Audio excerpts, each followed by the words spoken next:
அன்பின் தெய்வமாம் இயேசு கிறிஸ்துவின் அற்புதமான நாமத்தினாலே உங்கள் ஒவ்வொருவரையும் இந்த புதிய நாளிலே தேவனுடைய ஜீவனுள்ள வார்த்தையின் மூலமாய் சந்திப்பதில் நான் கர்த்தருக்குள் மகிழ்ச்சி அடைகின்றேன். 1 சாமுவேல் 1:17. அதற்கு எலி, சமாதானத்துடனே போ, நீ இஸ்ரவேலின் தேவனிடத்தில் கேட்ட உன் விண்ணப்பத்தின்படி அவர் உனக்கு கட்டளையிடுவாராக என்றான். Then Eli answered and said, Go in peace, and the God of Israel grant your petition which you have asked of him. Amen. கர்த்தருடைய நாமம் மகிமைப்படுவதாக. தேவனுடைய சமூகத்திலே தன்னுடைய இருதயத்தை ஊற்றின அன்னாளை பார்த்து ஏலி சொன்ன வார்த்தை தான் இது. இந்த நாளிலே கர்த்தர் உங்களையும் பார்த்து இந்த வார்த்தையினாலே உங்களை அவர் ஆறுதல் படுத்த விரும்புகின்றார். அவர் உங்களை பார்த்து சொல்கிறார், மகளே, மகனே, நீ சமாதானத்துடனே போ. நீ ஆராதிக்கிற தேவன், நீ விசுவாசிக்கிற தேவன், நீ நம்புகிற தேவன் நிச்சயமாய் உன் விண்ணப்பத்தின்படி அவர் உனக்கு கட்டளையிடுவாராக. அப்படி என்றால் உன்னுடைய இருதயத்தின் வேண்டுதல்களை அவர் நிச்சயமாய் நிறைவேற்றுவாராக. நீ கேட்டுக்கொண்ட காரியத்தை அவர் நிச்சயமாய் உனக்கு செய்வார் என்று கர்த்தர் நம்மை பார்த்து சொல்கிறார்.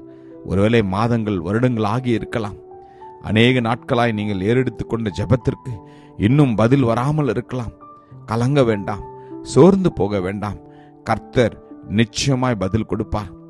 அவர் உங்களுடைய தேவைகளை அறிந்திருக்கிறார். அவர் நிச்சயமாய் பதில் கொடுப்பார்.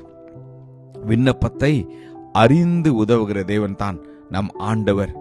வேதம் சொல்கிறது, இயேசு 100க்கு அதிபதியை நோக்கி, நீ போகலாம், நீ விசுவாசித்தபடியே உனக்கு ஆக கடவுது என்றார்.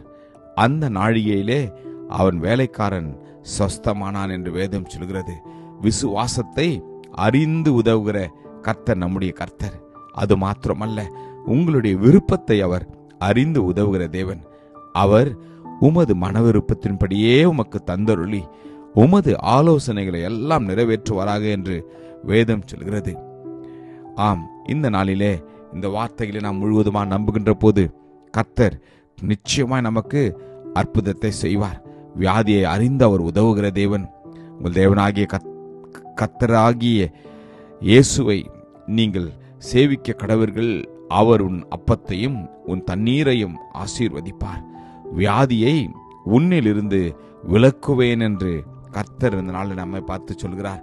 எப்பேற்பட்ட வியாதியாய் இருந்தாலும் தேவனுடைய சமூகத்தில் நாம் விண்ணப்பிப்போம். கர்த்தர் நிச்சயமாய் உங்களுக்கும் எனக்கும் அவர் உதவி செய்வார்.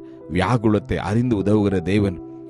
உமது கிருபையிலே களி கூர்ந்து மகிழ்வேன். நீர் என் உபத்திரவத்தை பார்த்து என் ஆத்துமா வியாகுலங்களை அறிந்திருக்கிறீர் என்று வேதம் சொல்கிறது. எனக்கு பிரியமான தேவஜனமே, இந்த நாளிலே கர்த்தர் நிச்சயமாய் உங்கள் விண்ணப்பத்தை கேட்பார். நீங்கள் எதிர்பார்த்து கொண்டிருக்கிற காரியத்தை அவர் செய்வார். ஆம், காலம் தாமதமாக இருக்கலாம், ஆனாலும் விசுவாசமாயிருங்கள், நம்பிக்கையாயிருங்கள். வேதத்திலே நாம் வாசிக்கின்ற போது சில நாட்கள் சென்ற பிறகு அன்னாள் கர்ப்பவதியாகி ஒரு குமாரனை பெற்று கர்த்தரிடத்தில் அவனை கேட்டேன் என்று சொல்லி அவனுக்கு சாமுவேல் என்று பெயரிட்டாள். அல்லேலூயா. உங்களுடைய வாழ்க்கையிலும் அவர் நிச்சயமாய் பதில் கொடுப்பார். ஜெபிப்போமா? கிருபையும் இரக்கமும் நிறைந்த நல்ல தகப்பனே, இந்த நாளிலே உம்முடைய வார்த்தைக்காக உமக்கு நன்றி அப்பா. யாரெல்லாம் இடத்துல விண்ணப்பங்களை கேட்டுக்கொண்டிருக்கிறார்களோ, கேட்டார்களோ, ஒவ்வொருடைய விண்ணப்பத்திற்கும் நீர் பதில் கொடுப்பதற்காக உமக்கு நன்றி. நிச்சயமாகவே அவர்களுக்கு நீர் அற்புதத்தை செய்வதற்காக உமக்கு நன்றி. ஆசீர்வதியும். இயேசுவின் நாமத்தில் ஜெபிக்கிறோம் ஜீவனுள்ள நல்ல தகப்பனே. ஆமேன். God bless you. Jesus loves you. Amen.